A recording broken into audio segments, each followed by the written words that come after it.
എല്ലാവർക്കും വിദ്യാസ് കിച്ചണിലേക്ക് സ്വാഗതം. ഇന്നത്തെ നമ്മുടെ റെസിപ്പി എന്ന് പറയുന്നത് വെള്ളരിക്ക വെച്ചിട്ടുള്ള നല്ലൊരു ഒഴിച്ചുകറിയുടെ റെസിപ്പിയാണ് കേട്ടോ. സാധാരണ എല്ലാവരും വെള്ളരിക്ക കൊണ്ട് മോരൊഴിച്ചിട്ടോ അല്ലെങ്കിൽ പരിപ്പൊക്കെ വെച്ചിട്ടുള്ള കറികളൊക്കെ കൂട്ടി മടുത്തിട്ടുള്ളവരായിരിക്കും. അപ്പോൾ ഇതൊരു വ്യത്യസ്ത രീതിയിലുള്ളൊരു കറിയാണ്. നല്ല ടേസ്റ്റാണ് കഴിക്കാൻ. ചോറിനും അതുപോലെ പലഹാരത്തിന് ഇഡ്ഡലിക്ക് ദോശയ്ക്കൊപ്പൊക്കെ കഴിക്കാൻ പറ്റുന്ന നല്ലൊരു റെസിപ്പിയാണ്. വളരെ എളുപ്പത്തിൽ തന്നെ ഉണ്ടാക്കാനും പറ്റും. അപ്പോൾ നമുക്ക് റെസിപ്പിയിലോട്ട് പോവാം.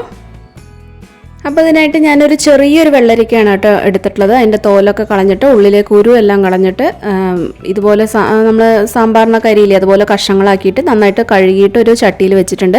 ഏകദേശം ഇപ്പോൾ ഒരു 200 ഗ്രാമോളം വെള്ളരിക്ക ഇട്ടുണ്ടാവുള്ളൂ. വളരെ ചെറിയൊരു വെള്ളരിക്കയാണ് ഞാൻ എടുത്തിട്ടുള്ളത്. അപ്പോൾ ഇനി അതിലേക്ക് നമുക്കൊരു 2 പച്ചമുളകും കൂടി ചേർത്ത് കൊടുക്കാം. പച്ചമുളക് നീളത്തിൽ അരിഞ്ഞത് ചേർത്ത് കൊടുക്കാം. പിന്നെ കുറച്ച് കറിവേപ്പില ചേർത്ത് കൊടുക്കാം. പിന്നെ അതിലേക്ക് ഒരു 1/4 ടീസ്പൂൺ മഞ്ഞൾപ്പൊടി ചേർത്ത് കൊടുക്കുക. പിന്നെ അതിലേക്ക് ഒരു 1/4 ടീസ്പൂൺ തന്നെ മുളക് പൊടിയും ചേർത്ത് കൊടുക്കുക. ഇനി ഇതിലേക്ക് ഒരു 3/4 ടീസ്പൂണോളം ഉപ്പ് ചേർത്ത് കൊടുക്കുന്നുണ്ട്. അപ്പോൾ ആദ്യം കുറച്ച് ചേർത്ത് കൊടുത്തിട്ട് പിന്നെ ലാസ്റ്റ് നമുക്ക് പോരാന്നുണ്ടെങ്കിൽ ലാസ്റ്റ് ചേർത്ത് കൊടുത്താൽ മതി. 3/4 ടീസ്പൂണോ ഉപ്പും ചേർത്ത് കൊടുത്തിട്ട് പിന്നെ ഇതിലേക്ക് ഒരു 1.5 കപ്പോളം വെള്ളം ഒഴിച്ചു കൊടുക്കുന്നുണ്ട്. 1.5 കപ്പോ അല്ലെങ്കിൽ 2 കപ്പോ വെള്ളം നമുക്ക് ചേർത്ത് കൊടുക്കാം കേട്ടോ. പച്ചവെള്ളമാണ് ചേർത്ത് കൊടുത്തിട്ടുള്ളത്. അതും കൂടി ചേർത്ത് കൊടുത്തിട്ട് നന്നായിട്ടൊന്ന് ഇത് ഇളക്കി കൊടുക്കണം. നന്നായിട്ടൊന്ന് ഇളക്കി കൊടുത്ത ശേഷം നമുക്കിത് അടുപ്പിൽ വെച്ചിട്ട് ഒന്ന് വേവിച്ചെടുക്കുക. അപ്പോൾ ഒന്ന് തിളച്ച് വരുന്ന സമയത്ത് നമുക്കിത് മൂടി വെച്ചിട്ട് ലോ ഫ്ലെയിമിലേക്ക് ആക്കിയിട്ട് നമുക്കതൊരു 8 മിനിറ്റോളം നമുക്കത് വേവിച്ചെടുക്കാം. ആ ഒരു സമയത്ത് നമുക്കിതിലേക്ക് വേണ്ട ബാക്കി കാര്യങ്ങൾ ചെയ്ത് കൊടുക്കാം. അപ്പോൾ ഞാനൊരു പാൻ വെച്ചിട്ടുണ്ട്. അതിലേക്ക് ഒരു 5 വറ്റൽമുളക് ഇട്ട് കൊടുത്തിട്ടുണ്ട്. അപ്പോൾ നമുക്ക് എരിവ് ജാസ്തി വേണമെന്നുണ്ടെങ്കിൽ കൂടുതൽ വറ്റൽമുളക് ഇട്ട് ചേർത്ത് കൊടുക്കുക. കാരണം നമ്മൾ ഓൾറെഡി പച്ചമുളക് ഇട്ട് കൊടുത്തിട്ടുണ്ട്, കുറച്ച് മുളക് പൊടി ഇട്ട് കൊടുത്തിട്ടുണ്ട്. അപ്പോൾ അതിനനുസരിച്ച് നമ്മളിതിലേക്ക് വറ്റൽമുളക് ചേർത്ത് കൊടുക്കുക. അപ്പോൾ കുറച്ച് കാശ്മീരി മുളക് ഉണ്ടെന്നുണ്ടെങ്കിൽ അത് ചേർത്ത് കൊടുക്കുമ്പോൾ കറിക്ക് നല്ലൊരു കളറ് കിട്ടും കേട്ടോ. അപ്പോൾ ഞാനിവിടെ നോർമലായിട്ടുള്ള മുളക് പൊടിയും സാധാരണ വറ്റൽമുളകും ആണ് ചേർത്ത് കൊടുത്തിട്ടുള്ളത്. അപ്പോൾ ഇതിങ്ങനെ ഒന്ന് ഡ്രൈ റോസ്റ്റ് ചെയ്യുക. എണ്ണയൊന്നും ഒഴിക്കേണ്ട ആവശ്യമില്ല. ജസ്റ്റ് ഒന്ന് ഡ്രൈ റോസ്റ്റ് ചെയ്യുക. 2-3 മിനിറ്റ് നന്നായിട്ടൊന്ന് ഡ്രൈ റോസ്റ്റ് ചെയ്തിട്ട് നമുക്കിത് മാറ്റി വയ്ക്കാം. അപ്പോൾ മുളക് ആയിട്ടുണ്ട്, ഞാനതവിടെ മാറ്റി വെച്ചിട്ടുണ്ട്. ഇനി ഇതിലേക്ക് സെയിം പാനിലേക്ക് ലോ ഫ്ലെയിമിലാണ് കേട്ടോ ഉള്ളത്.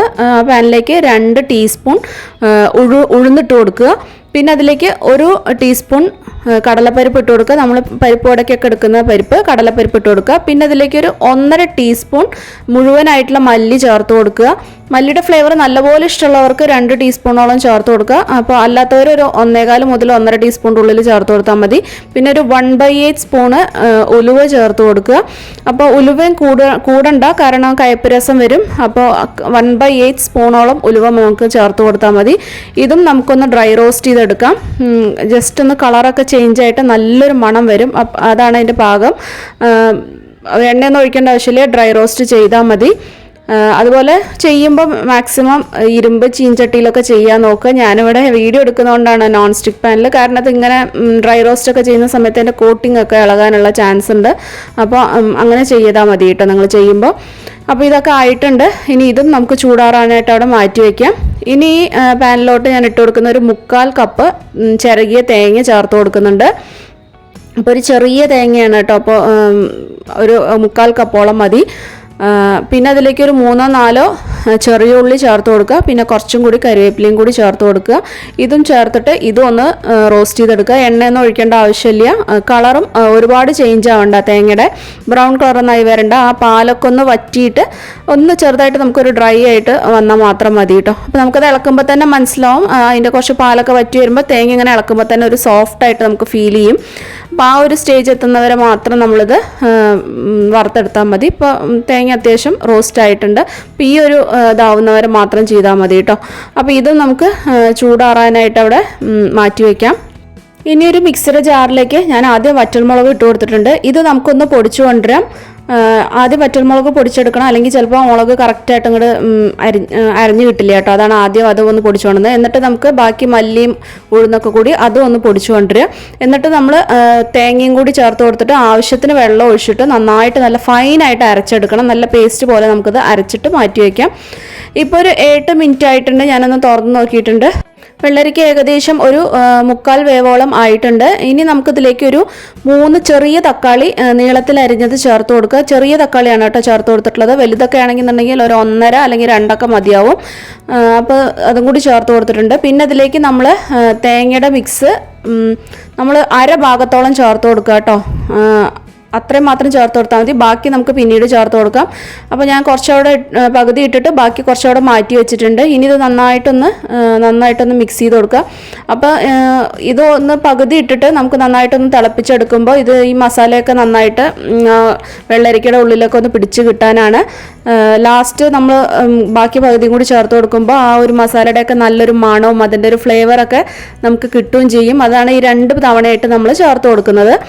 അപ്പോൾ ചേർത്ത് കൊടുത്ത ശേഷം നന്നായിട്ടൊന്ന് ഇളക്കി കൊടുക്കുക. അപ്പോൾ വെള്ളം നോക്കുക, പോരാന്നുണ്ടെന്നുണ്ടെങ്കിൽ വീണ്ടും ചേർത്ത് കൊടുക്കുക. അപ്പോൾ ഞാൻ ഏകദേശം ഒരു 1/2 കപ്പോളം ചൂടുവെള്ളമാണ് കേട്ടോ ചേർത്ത് കൊടുത്തിട്ടുള്ളത്. പച്ചവെള്ളം ചേർത്ത് കൊടുക്കരുത്, ചൂടുവെള്ളം ചേർത്ത് കൊടുക്കുക.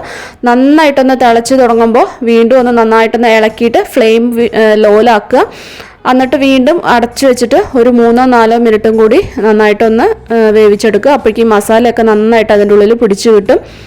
അപ്പോൾ ഒരു 4 മിനിറ്റിന് ശേഷം ഞാനിവിടെ തുറന്നിട്ടുണ്ട്. ഇപ്പോൾ കണ്ടോ, നമ്മുടെ മസാലയൊക്കെ നന്നായിട്ട് അതിൻ്റെ ഉള്ളിൽ പിടിച്ച് നല്ല മണം വരുന്നുണ്ട് കേട്ടോ. ഈ ഒരു സമയത്ത് നല്ല മണം, മസാലയുടെയൊക്കെ നല്ലൊരു മണം നമുക്ക് കിട്ടും. അതുപോലെ അത്യാവശ്യം ഇങ്ങനെ കുറുകിയും വന്നിട്ടുണ്ട്. അപ്പോൾ നമ്മുടെ വെള്ളരിക്ക നന്നായിട്ട് വെന്തും കിട്ടിയിട്ടുണ്ട്. വെള്ളരിക്ക ആണെങ്കിലും തക്കാളിയൊക്കെ ആണെങ്കിലും നന്നായിട്ട് വെന്ത് കിട്ടിയിട്ടുണ്ട് കേട്ടോ. ഇനി ഇതിൽ നമ്മൾ ബാക്കി വെച്ചിട്ടുണ്ടായിരുന്ന ബാക്കി മസാല തേങ്ങയുടെ അരപ്പ് നമുക്കിതിലേക്ക് ചേർത്ത് കൊടുക്കാം. മുഴുവനായിട്ട് ചേർത്ത് കൊടുക്കാം. മിക്സിയുടെ ജാറിൽ കുറച്ചും കൂടി വെള്ളം ഒഴിച്ചിട്ട് ഒരു 1/4 മുതൽ 1/2 കപ്പോളം വെള്ളം ഒഴിച്ചിട്ട് ഒന്നും കൂടി മിക്സ് ചെയ്തിട്ട് അതും കൂടി ചേർത്ത് കൊടുക്കുക. അപ്പോൾ വെള്ളം ഈ ഒരു സമയത്ത് നിങ്ങൾക്ക് പോരെ നോക്കുക കേട്ടോ, നന്നായിട്ടൊന്ന് ഇളക്കിയിട്ട്. കാരണം ഇത് ഇരിക്കുന്തോറും ഒന്നും കൂടെ ഒന്ന് കുറുകി വരികയും ചെയ്യും. കാരണം നമ്മൾ ഉഴുന്നും പരിപ്പും അങ്ങനത്തെ സംഭവങ്ങളൊക്കെ ഇട്ടതുകൊണ്ട് നന്നായിട്ടൊന്ന് കുറുകി വരും കേട്ടോ. അപ്പോൾ അതിനനുസരിച്ച് കുറച്ച് ലൂസായി കിടക്കുന്ന മാതിരി വെള്ളം ഒഴിച്ച് കൊടുക്കണം. അപ്പോൾ ഞാനൊരു 1/2 ഗ്ലാസോളം വെള്ളം വീണ്ടും ഒഴിച്ചു കൊടുത്തിട്ടുണ്ട്. അപ്പോൾ വെള്ളം പാകത്തിന് നോക്കിയിട്ട് ഒഴിച്ചു കൊടുക്കുക. എന്നിട്ട് ഇതിന് ഹൈ ഫ്ലെയിമിൽ വെച്ചിട്ട് നന്നായിട്ടൊന്ന് തിളപ്പിച്ചെടുക്കുക. നന്നായിട്ട് ഇളക്കി നന്നായിട്ട് തിളപ്പിച്ചെടുക്കുക. അപ്പോൾ ഈ ഒരു സമയത്ത് ഉപ്പ് നോക്കുക. ഞാനൊരു 1/4 ടീസ്പൂണും കുറച്ചും കൂടി കൂടുതലായിട്ട് ഉപ്പ് ഇട്ട് കൊടുത്തിട്ടുണ്ട്. എനിക്ക് കുറച്ച് പോരാ തോന്നി. അപ്പോൾ ഈ ഒരു സമയത്ത് പോരാന്നുണ്ടെങ്കിൽ ആവശ്യാനുസരണം ഉപ്പും ചേർത്ത് കൊടുത്തിട്ട് ഇളക്കി നന്നായിട്ടൊന്ന് തിളപ്പിച്ചെടുക്കുക കേട്ടോ.